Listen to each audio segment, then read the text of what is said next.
Untuk menyongsong masa depan, kita memerlukan tekad baru, spirit baru, wawasan baru, agar sesuatu yang kita cita-citakan, yang kita impikan, menjadi sebuah kenyataan.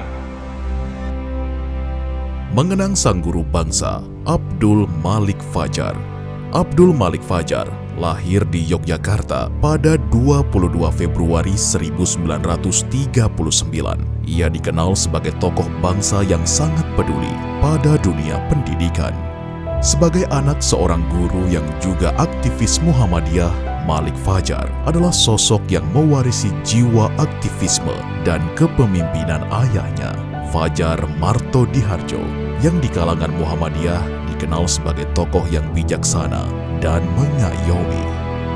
Darah guru terbukti menancap kuat dalam dirinya, terutama sejak ia menjadi guru agama pada sebuah sekolah rakyat di daerah terpencil di Taliwang, Sumbawa Besar, Nusa Tenggara Barat, hingga menjadi kepala sekolah menengah ekonomi pertama Muhammadiyah. Pengabdian itu ia jalani di tengah situasi sulit di tahun-tahun menjelang berakhirnya pemerintahan Presiden Soekarno. Malik Fajar muda harus berjalan kaki atau naik kereta angin berkilometer jauhnya. Pengalaman itu menjadi saksi perjuangan Malik muda menjadi sosok yang berkarakter dan penuh inspirasi. Selepas dari Taliwang, Malik Fajar melanjutkan studinya di IAIN Sunan Ampel Malang dan meraih gelar sarjana muda pada tahun 1972. Selama kuliah, Malik Fajar aktif di organisasi Himpunan Mahasiswa Islam atau HMI dan Persyarikatan Muhammadiyah. Di sejumlah organisasi itu, beliau dikenal sebagai sang guru, sang motivator, sang pelindung, dan sang kakak yang selalu ada di setiap aktivitas dan kesulitan adik-adiknya. Pengalaman aktivisme dan kegemilangan akademiknya membuat Malik Fajar menjadi dosen di IAIN Sunan Ampel Malang dan Universitas Muhammadiyah Malang, hingga akhirnya melanjutkan studi S2-nya di bidang pendidikan di Florida State University, Amerika Serikat pada 1979 sampai 1982. Setahun setelah kelulusan S2-nya itu, Malik Fajar lantas diamanahi sebagai Rektor UMM sejak 1983 hingga 2000. Di tengah jabatannya sebagai Rektor UMM, Pak Malik juga sempat merangkap sebagai Rektor Universitas Muhammadiyah Surakarta pada 1994 sampai 1995. Sekalipun menjabat sebagai pimpinan tertinggi di universitas, Pak Malik tetap memiliki kepedulian pada pendidikan akar rumput. Hal itu terlihat jelas pada kontribusi besarnya dalam membangun sekolah-sekolah Muhammadiyah dan perpustakaan desa di daerah Yogyakarta dan Magelang. Kesuksesannya dalam mengembangkan pendidikan, terutama pendidikan Islam, membuat namanya kian disegani dalam dunia pendidikan Indonesia. Terlebih, ia mampu membawa UMM yang semula tak begitu dipandang menjadi kampus yang amat disegani dalam konteks nasional, bahkan internasional.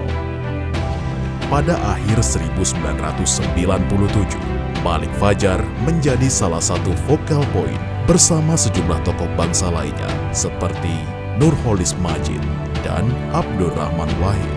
Kala itu Malik Fajar menjadi salah satu di antara 10 tokoh yang diundang Presiden Soeharto untuk bertemu dan dimintai pertimbangan terkait posisinya yang tengah terancam oleh desakan massa agar dirinya mundur dari jabatan presiden.